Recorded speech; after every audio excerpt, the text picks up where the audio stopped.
हमारे special health segment में। मैं हूं आपके साथ सुनील चौहान।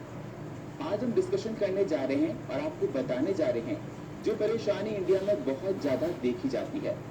ये परेशानी ऐसी होती है कि जिसको लेकर लोग तमाम तरह के उपचार कराते हैं, उसके बाद भी उनके घर में वो खुशियाँ नहीं आ पाती हैं।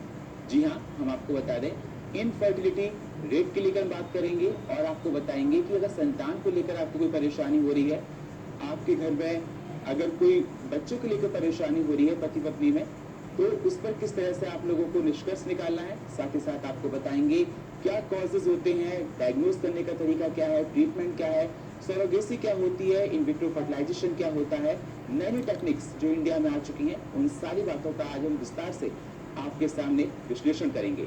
और इसी पर डिस्कशन करने के लिए हमारे साथ स्टूडियो में senior gynaecologist doctor Kumar Gandhi हैं। Sir, most welcome.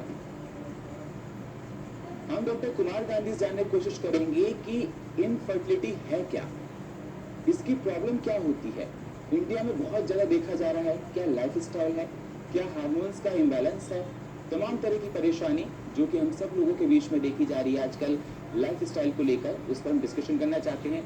सर, सबसे पहले आप दर्शकों को ये बताइए, जो आज का टॉपिक हम लोगों ने रखा है इनफर्टिलिटी है, इनफर्टिलिटी है क्या?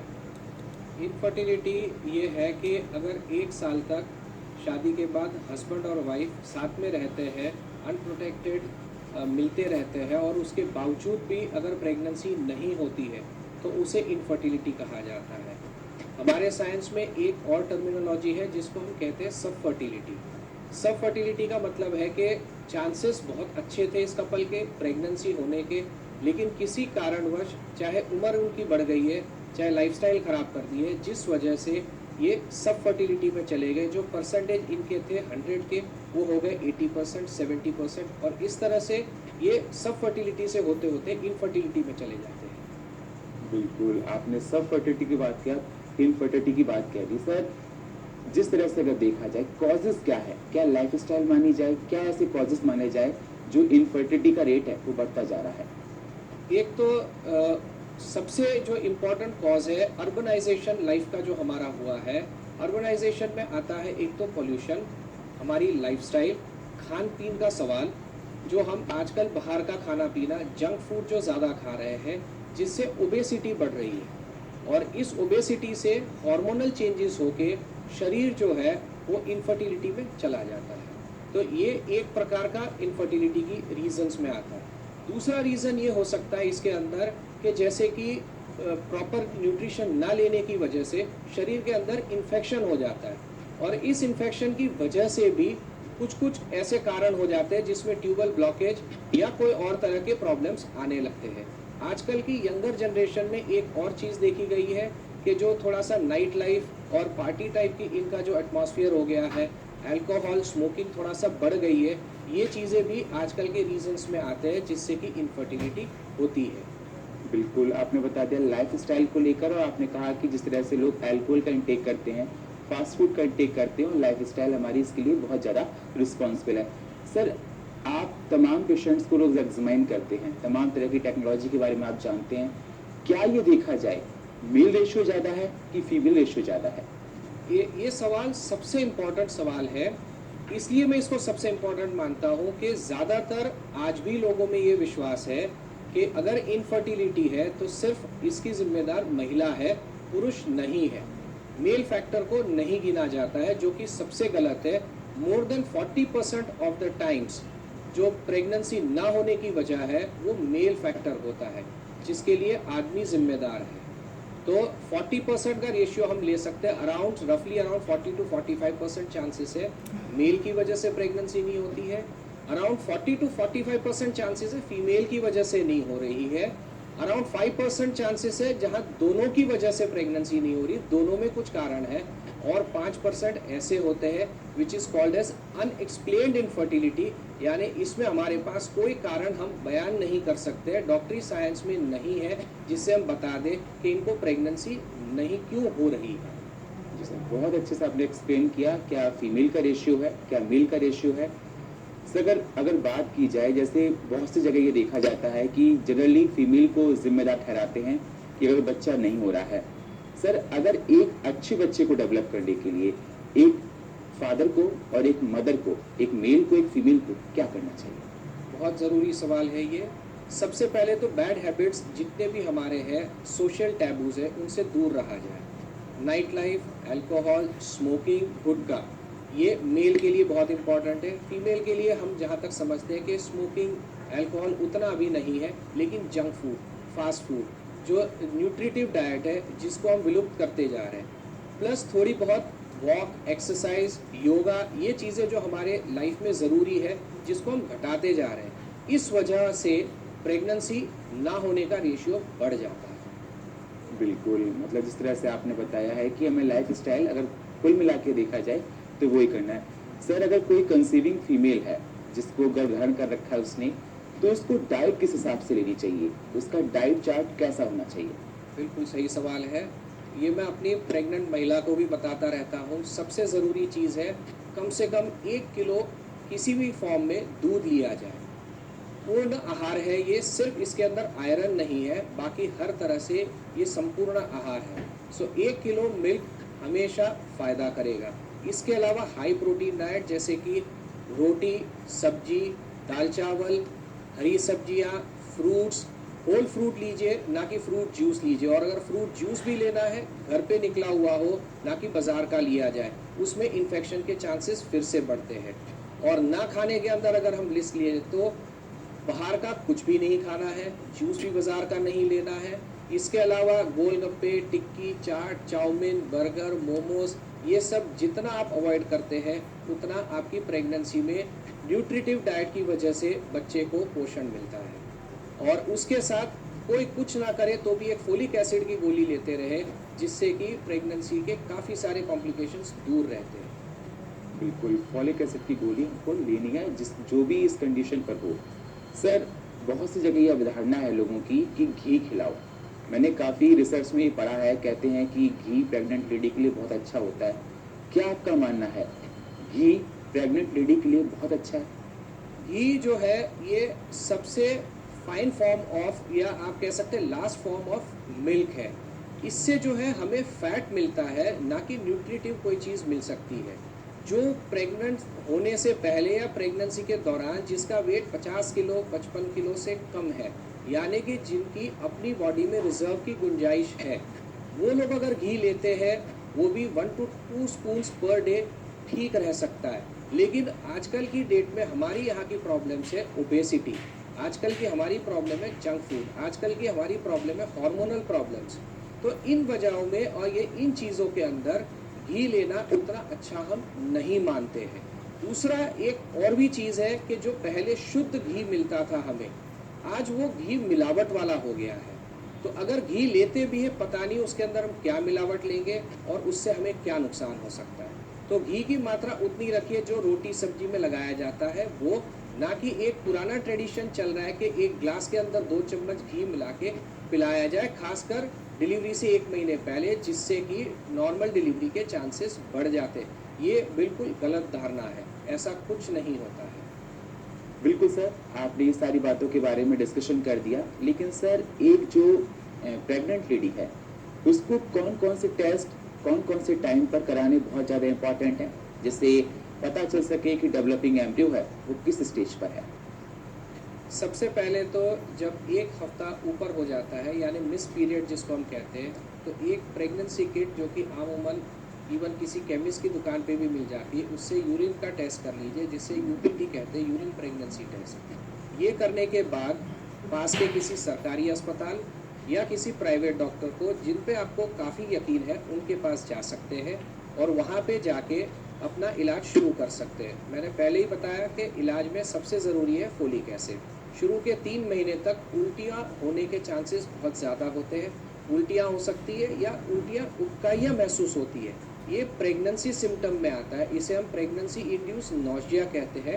ये 3 महीने बाद धीरे धीरे हार्मोनल चेंजेस से अपने आप सबसाइड हो जाता है। इस दौरान में अराउंड 2 मंथ्स की जब प्रेगनेंसी हो जाती है तो एक अल्ट्रासाउंड कराया जाता है और कुछ ब्लड टेस्ट है, जिसमें haemoglobin, platelet count, blood group, HIV, hepatitis और उसके अलावा एक थैलेसीमिया का टेस्ट जो आजकल WHO ने भी स्ट्रांगली रेकमेंड किया है, ये कराना चाहिए। ये होता है around first 2 to 3 months of the pregnancy में। इसके बाद 3 मंथ्स पे एक अल्ट्रासाउंड अगर हमें कोई डाउट लगता है तो उसे कहते हैं nuchal thickness nuchal fold ultrasound. ये अल्ट्रासाउंड से हमें ये पता चलता है कि बच्चे के अंदर कोई एबनॉर्मेलिटी तो नहीं है। सबसे पहले ये हम पता कर सकते हैं 3 महीने के अल्ट्रासाउंड पे। इसके बाद चौथे महीने पे एक रूटीन अल्ट्रासाउंड हो सकता है, एक लेवल 2 अल्ट्रासाउंड हो सकता है। इसके अलावा हर 2 से 3 महीने पे आप हीमोग्लोबिन चेक करा सकते हैं। ये पता रहना चाहिए कि हीमोग्लोबिन 10 या 9.5 से नीचे नहीं चला जाना चाहिए। इसके अलावा हम जो करा सकते हैं, प्रेगनेंसी के अंदर 2 टेटनस के इंजेक्शन होते हैं। पहला इंजेक्शन लगता है 5वें महीने में, दूसरा इंजेक्शन लगता है 6ठे महीने में। मेरे पास कुछ पेशेंट आते हैं जो दूसरे तीसरे महीने में ही कह देते हैं टेटनस का इंजेक्शन लगा दो डॉक्टर साहब। ये धारणा गलत है। ये टेटनस का इंजेक्शन हम लगाते हैं बच्चे तक पहुंचाने के लिए। जो बच्चा पैदा हो रहा है उसे टेटनस का इन्फेक्शन ना हो उसके लिए, जिसके लिए कम से कम 4.5 महीने की प्रेगनेंसी पूरी होनी चाहिए और उसके 1 या 2 महीने के भीतर में दूसरा टेटनस का इंजेक्शन लगना चाहिए, जो आसपास के किसी भी डिस्पेंसरी, क्लिनिक, मोहल्ला क्लिनिक, अस्पताल कहीं पे भी अवेलेबल है, जो कि फ्री ऑफ कॉस्ट है। बहुत अच्छे से एक्सप्लेन किया आपने, और जो दर्शक हमारे इस प्रोग्राम को देख रहे होंगे उनको भी इन्फॉर्मेशन मिली होगी कि किस टाइम पर हमको क्या करना है। सर, ये सारी बातें हो गई, अब हम ट्रीटमेंट पर आते हैं। जब भी आप एग्जामाइन करते हैं काफ़ी लोगों को, देखते हैं कि किसी का स्पर्म काउंट इतना है या ओजेनेसिस किसी के देखते हैं फीमेल की, तो इनिशियल स्टेप में अगर ट्रीटमेंट करते हैं तो सबसे पहले आप क्या करते हैं? अगर हम इनफर्टिलिटी पे आते हैं, अब हमने पहले बात की कि भाई प्रेगनेंसी है तो क्या, अब प्रेगनेंसी नहीं हो रही है यानी इनफर्टिलिटी है, तो सबसे पहले मैं गोल्डन रूल कहता हूँ कि सबसे पहले हस्बैंड की जांच करा लीजिए। उनकी एक ही जांच होती है, सीमेन एनालिसिस कहते हैं, जिससे हम स्पर्म काउंट पता कर लेते हैं। अगर ये स्पर्म काउंट नॉर्मल है या बिलो नॉर्मल है या एब्सेंट है तो आप पास के किसी भी डॉक्टर को अस्पताल में दिखा सकते हैं। ये समस्या गंभीर भी हो सकती है, छोटी बड़ी भी हो सकती है, और छोटे बड़े ट्रीटमेंट से अगर गंभीर है तो उसका ट्रीटमेंट करके मेल फैक्टर को करेक्ट किया जा सकता है। अगर हम फीमेल की बात करते हैं तो फीमेल के अंदर हमारे पास मेनली 4 या 5 ऑर्गन्स होते हैं जिस पे हमें ध्यान देना होता है। एक हम ध्यान देते हैं यूट्रस पे, यानी कि जहाँ से माहवारी आती है, मेंसेस आते हैं। दूसरा होता है ट्यूब्स, तीसरी होती है ओवरीज, और चौथा होता है सर्वाइकल कनाल, जो कि आजकल हम कहते हैं सर्वाइकल कैंसर वैक्सीन लगाइए। तो ये चीज़ों के अंदर अगर हम यूट्रस को देखते हैं तो उसके अंदर कोई फाइब्रॉइड यानी रसौली नहीं होनी चाहिए, उसमें कोई पॉलिप यानी कि कोई गांठ नहीं होनी चाहिए, वरना वो प्रेगनेंसी बनने के बावजूद भी खराब हो सकती है। अगर ट्यूब्स की बात करते हैं तो उसके अंदर हमें ये देखना होता है कि कोई ट्यूब्स में इन्फेक्शन ना हो। छोटा बड़ा इन्फेक्शन होगा तो या तो बच्चा ट्यूब में ही फंस जाएगा, जिसको एक्टोपिक प्रेगनेंसी कहते हैं, या अगर प्रेगनेंसी ठीक ठाक होनी चाहिए वो भी नहीं होगी क्योंकि ट्यूब्स के अंदर ब्लॉकेज है। ब्लॉकेज है तो स्पर्म और एग मिलेंगे ही नहीं, और मिलेंगे नहीं तो प्रेगनेंसी नहीं होगी। तीसरा फैक्टर आता है वो है ओवरी, जिसके अंदर एग्स बनते हैं। अगर एग्स प्रॉपरली नहीं बन रहे, डिले हो रहा है या बन ही नहीं रहे तो भी प्रेगनेंसी नहीं होगी। और चौथा फैक्टर है जो सर्विक्स है, अगर उसके अंदर कोई जख्म है तो स्पर्म्स की entry towards the uterus for pregnancy restrict हो जाती है। तो ये अगर 3-4 फैक्टर धीरे धीरे करके अगर हम जांच करते हैं, एक महीने में एक फैक्टर को अगर हम इवैल्यूएट करते हैं तो जान सकते हैं कि कहाँ से प्रॉब्लम है। Find out the problem first, क्यों नहीं हो रही है। अगर इसका जवाब मिल गया तो प्रेगनेंसी आराम से हो जाती है। बिल्कुल, बहुत अच्छे सर, ये भी आपने एक्सप्लेन किया। लेकिन सर, कई बार ऐसी कंडीशन देखी जाती है कि आज के टाइम में नई नई टेक्निक्स आ गई हैं, इन विट्रो फर्टिलाइजेशन है। प्लीज़ सर इसको एक्सप्लेन कीजिए, क्योंकि बहुत सारे ऐसे दर्शक हमारे होंगे जो चाहते होंगे कि इस तरह की टेक्निक्स के बारे में आप उनको बताएं। सबसे पहले तो 2 तरह की टेक्निक्स है। टेस्ट ट्यूब बच्चे को हम 2 तरह से डिवाइड कर सकते हैं। एक होता है IUI, इंट्रा यूट्राइन इंसेमिनेशन। ये एक बहुत ही छोटा प्रोसेस है जिसमें हम हस्बैंड के स्पर्म्स को लेके वाइफ के यूट्रस में इंजेक्ट करते हैं on a day of ovulation, जिस दिन अंडा फूटता है, ताकि प्रेगनेंसी के चांसेस बढ़ जाए। ये प्रेगनेंसी के चांसेस अराउंड 30 to 35% बढ़ा देता है। ये एक टेक्निक है जो कि लेस देन 10,000 में ज़्यादातर हर प्राइवेट हॉस्पिटल में अवेलेबल होगी आपको। इसके अलावा आता है प्रॉपर टेस्ट ट्यूब, जिसको हम इन विट्रो फर्टिलाइजेशन कहते हैं। IVF जो होता है ये काफ़ी कॉस्टली ट्रीटमेंट है और इसका सक्सेस हम अराउंड 40 to 45% लेते हैं इन प्रेगनेंसी। अब दो तरह से हम आईवीएफ को डिस्टिंग्विश करते हैं। एक होता है आईवीएफ प्रेगनेंसी, यानी कि आपने टेस्ट ट्यूब बच्चा कराया और आपको प्रेगनेंसी हो गई, जिसके चांसेस अराउंड 40-45% है। एक होता है कैरी होम बेबी, यानी आपने इलाज कराया, प्रेगनेंसी हो गई, लेकिन अब कितने बच्चे इसमें से घर जा रहे हैं, वो रेशियो जो होता है out of 45 it is around 18 to 20, यानी आधे टेस्ट ट्यूब बच्चे खराब भी हो जाते हैं। इस चीज़ का भी हमें ध्यान रखना चाहिए, और अगर खराब हो जाता है तो निराश होने की ज़रूरत नहीं होती है। इसके अलावा आजकल जो नया टेक्निक्स में आ रहे हैं हमारे पास, वो एक है सरोगेसी, जिनके यूट्रस के अंदर इतनी ज़्यादा डिफेक्ट है कि बच्चा उनके अंदर नहीं ठहर सकता है, लेकिन उनके अंडाशय से एग्स प्रॉपरली बन रहे हैं। तो उनके एग्स को हम बाहर ले लेते हैं थ्रू लेप्रोस्कोप, दूरबीन से, और उनको हम लैब में 3 दिन में तैयार करके वापस किसी और के यूट्रस में डाल देते हैं, जो जिनसे पहले कॉन्ट्रैक्ट बन सकता है, और 9 महीने तक वो आपका बच्चा उनके यूट्रस में कैरी करके आपको पैदा करके दे सकते हैं। और एक और टेक्निक आजकल बहुत ज़्यादा लेटेस्ट कंसेप्ट में आ रही है, वो है एग डोनेशन। आजकल लेट मैरिजेस हो रहे हैं, जिसकी वजह से जब प्रेगनेंसी की सोचती है फीमेल तो उसकी एज होती है 38-40। अब इस टाइम पे ओवेरियन रिजर्व में अंडे बहुत कम होते हैं।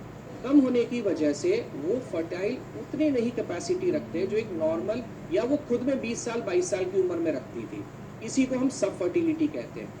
इन केसेस में या अपने किसी रिश्तेदार में या आपके मैचिंग के कोई डोनर से आप एग लेके अपने यूट्रस के अंदर वो बच्चा डेवलप कर सकते हैं। तो ये टेक्निक्स आजकल की लेटेस्ट टेक्निक्स में आती है। जो आपने बताया कि इन विट्रो फर्टिलाइजेशन, सरोगेसी, ये बहुत ज़्यादा लेटेस्ट और शायद देखा भी जाता है। एक रेशियो के हिसाब से मैंने एक रिसर्च में देखा था कि गुजरात का सूरत, वहाँ पे सबसे ज़्यादा सरोगेसी होती है। सर बहुत बहुत शुक्रिया, आप हमारे स्टूडियो में आए, समय दिया आपका। सर चलते चलते कुछ और टिप्स में सबसे ज़रूरी चीज़ मैं फिर से कहूँगा, हमारी लाइफस्टाइल बहुत ज़्यादा सुधारने की ज़रूरत है। हम जो आजकल की लाइफस्टाइल है, we are running towards the urbanisation. हम वेस्टर्न कल्चर को एक्सेप्ट करते जा रहे हैं, जो कि मैं अपने मान्यता में गलत लेता हूँ और मेरी प्रैक्टिस में भी मैं गलत देखता जा रहा हूँ। अगर मैं 20 साल का अपना एक्सपीरियंस अगर यहाँ पे कहता हूँ, तो जो पहले इनफर्टिलिटी का रेट था वो ऑलमोस्ट अब डबल हो गया है, और डबल होने की ज़्यादातर वजह हमारी खुद की अपनी लापरवाही है।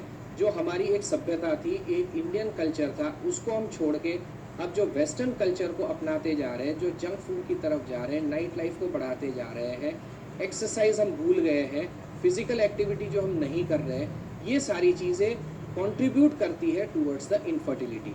दूसरी सबसे ज़रूरी चीज़ मैं कहूँगा, fertile period for female best time is between 22 to 28 years. तो डोंट डिले योर मैरिज आप बहुत लेट मत करिए। प्रेगनेंसी भी जल्दी करनी, मैरिज भी जल्दी होनी है, उसको ज़्यादा डिले मत करिए। डिले करने के बाद प्रेगनेंसी होने के चांसेस कम होते जाते हैं, and after 35-40 the rate of pregnancy is less than 1/3 of what you yourself had. आप में जो कैपेसिटी थी उसको आपने 1/3 कर दिया है। तो आप जल्दी शादी करिए। 22 से 28 के बीच में गोल्डन पीरियड होता है for your pregnancy. Wish you a very bright future. तो जिस तरह से आपने देखा, डॉक्टर कुमार गांधी ने आपको वो सारी नॉलेज दी जो कि अगर किसी के साथ ही परेशानी देखी जा रही होगी तो उनके लिए बहुत ज़्यादा गोल्डन टिप्स हैं। डॉक्टर कुमार गांधी को बहुत अच्छा एक्सपीरियंस है और काफ़ी लोगों के साथ उस तरह के केस को डील करते रहते हैं। हम चाहते हैं कि अगर आपके घर में कोई परेशानी है, आपके किसी रिलेशन में ये परेशानी है, तो हम चाहेंगे कि हमारे प्रोग्राम के माध्यम से आपको सारी इन्फॉर्मेशन मिली होगी जो कि आपके लिए बहुत ज़्यादा इम्पॉर्टेंट होगी। और फिलहाल हमारे इस खास सेगमेंट में इतना ही। बाकी खबरों के लिए आप बने रहिए CCN के साथ। तब तक के लिए नमस्कार।